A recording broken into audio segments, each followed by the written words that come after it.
ప్రజాపాలనలో ప్రతి దరఖాస్తుకు రసీదు ఉంటుంది. అప్లికేషన్లు అందుబాటులో ఉంచినాం. పొంగులెట్టి దరఖాస్తు చేసుకునేందుకు కంగారు పడద్దు. ఏ రోజున ఏ గ్రామంలో మీటింగ్ ఉంటుందో ముందే చెప్తాం.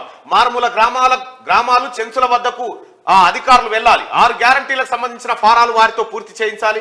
గత ప్రభుత్వం ఖజానా నుంచి దొంగిలించిన సొమ్మును ఎలా రాబట్టాలో తమకు తెలుసు అని చెప్పి కామెంట్ చేస్తా ఉన్నారు మంత్రులు.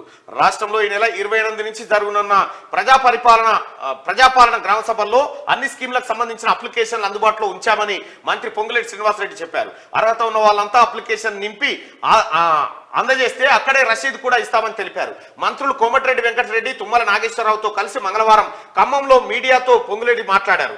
ఇందిరమ్మ రాజ్యంలో పారదర్శక పాలన అందిస్తామని తెలిపారు. తాము మాటలతో కాకుండా చేతల్లో చూపిస్తామని చెప్పేందుకు ఇప్పటికే 2 స్కీమ్స్ అమలు చేశామని చెప్పి ఆయన చెప్పాడు. ఇక్కడ ఈ నెల 28 నుంచి మీ గ్రామాలలోనే మీకు అప్లికేషన్ ఇస్తారు. మీరు 6 గ్యారంటీలు ఏవైతే కాంగ్రెస్ పార్టీ 6 గ్యారంటీల స్కీమ్ను మీ ముందుకు తీసుకొచ్చిందో 6 గ్యారంటీలను అమలు చేయడం కోసం అప్లికేషన్ ఇస్తారు. అప్లికేషన్ను ఫిలప్ చేయండి, నింపండి. అప్లికేషన్లు నింపి ఇవ్వండి. కొత్త రేషన్ కార్డు లేని దాదాపు తెలంగాణ రాష్ట్రంలో తెల్ల రేషన్ కార్డులు ఎన్ని ఉన్నాయో తెలుసా? 90 లక్షల కుటుంబాలకు ఉన్నాయి. 90 లక్షల కుటుంబాలు.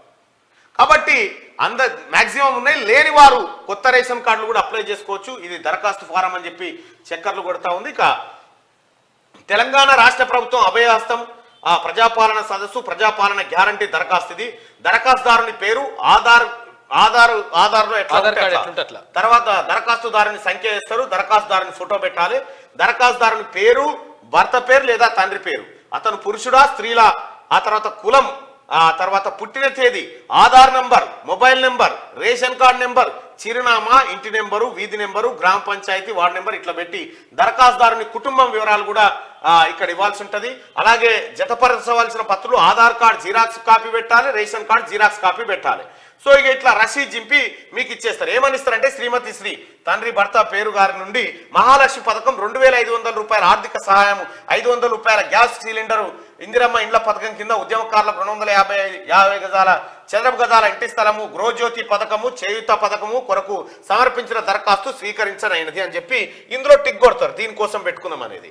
సో ఇట్లా ఇవన్నీ వెరిఫై చేసిన తర్వాత రెండవ విభాగంలో ఏం చెప్తారంటే మహాలక్ష్మి పథకం ద్వారా ప్రతి నెల 2500 రూపాయల ఆర్థిక సాయం. తర్వాత అందులో రెండోది ఏంటంటే 500 రూపాయలకి గ్యాస్ సిలిండర్ ఇచ్చే పథకం. గ్యాస్ కనెక్షన్ నెంబరు, సరఫరా చేస్తున్న కంపెనీ పేరు, సంవత్సరానికి వినియోగిస్తున్న గ్యాస్ సిలిండర్ల సంఖ్య, ఏడాదికి ఎన్ని వాడుతారు. మనలాంటి పేదోళ్ళు అయితే 5-6 వాడితే ఎక్కువ. ఇందిరమ్మ ఇండ్ల పథకం కింద ఉద్యమకారులకు 250 గజాల ఇంటి స్థలం ఇవ్వబోతోంది.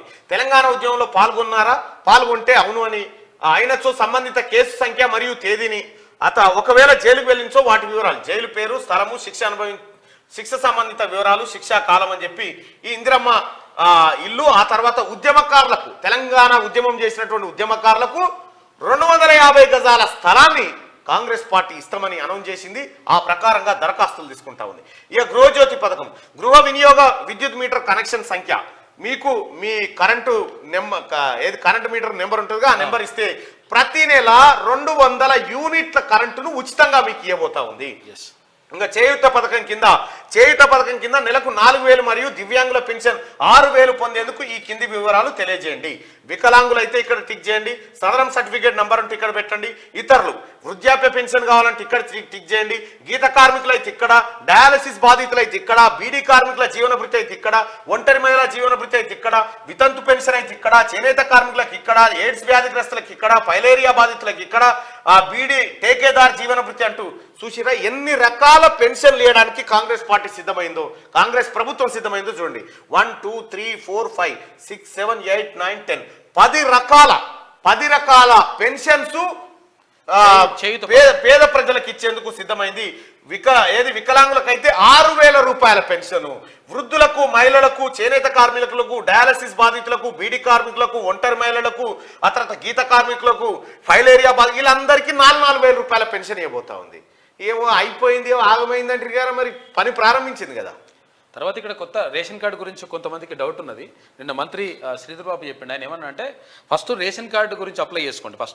అప్లై చేసుకుంటే రేషన్ కార్డు లేని వాళ్ళు ఎవరైతే ఉంటారు కదా వాళ్ళకి తొందరలో రేషన్ కార్డు ఇచ్చేస్తాం. రేషన్ కార్డు ఇవ్వగానే ఇవన్నీ కూడా అప్లికబుల్ అవుతాయని చెప్పాడు. అయితే ఎవరన్నా భయపెడితే పొరపాటున కూడా టెన్షన్ పడకూరి. ఎందుకంటే వాళ్ళు ఉన్నదే భయపెడతాను, వాళ్ళు ఉన్నదే మనని కన్ఫ్యూజ్ చేస్తాను కాబట్టి ప్రభుత్వంకి ఒక రిక్వెస్ట్ ఏం చేస్తారంటే, పబ్లిక్ ఏం రిక్వెస్ట్ చేస్తారంటే 4 పైల బండి ఏదైతే ఉంటుందో అంటే 4 వీలర్స్ ఉంటాయి కదా, కారు అట్లా ఒకవేళ కొంతమంది ఏంటంటే కార్ డ్రైవింగ్ చేసుకుంటూ కూడా బతుకుతుంటారు, అటువంటి వాళ్ళకు కూడా కొన్ని పథకాలు వర్తించి అని చెప్పేసి ఒక చర్చ నడుస్తుంది. అవును, అయితే దాంట్లో కూడా చాలా మంది ఎస్సీ ఎస్టీ కార్పొరేషన్ సంబంధించి, బీసీ కార్పొరేషన్ సంబంధించి వాళ్ళు వాహనాలు తీసుకున్నారు కానీ ఇండస్ట్రియల్ లోన్స్ ఇప్పటి వరకు వాళ్ళకి వాహనాలకు పైసలు చెల్లించిన పాపాన పోలే, అవిటిని కూడా సరి చేయాలి. ఇప్పుడు సపోజ్ ఒక వికలాంగుడు ఉన్నాడు, ఇప్పుడు సపోజ్ అంతేందుకు, ఇప్పుడు మీ అమ్మగారే అప్పుడు ఆరోగ్యం బాగాలేకపోతే కారు కొనాల్సి వచ్చింది, కారు కొనాల్సి వచ్చింది. దేనికోసం? నీ కోసం, నాకు అమ్మ కోసం, అమ్మ హాస్పిటల్ కోసం. మరి దాన్ని కన్సిడర్ చేస్తే పరిచయం బాగుంది అట్లా రైట్గా. ఇది ప్రజాపాలనకు సంబంధించినటువంటి వివరాలను మంత్రులు పొంగులేటి శ్రీనివాసరెడ్డి గారు, కోమటిరెడ్డి వెంకటరెడ్డి గారు, తుమ్మల నాగేశ్వరరావు గారు వివరిస్తున్నటువంటి మాట. ఇక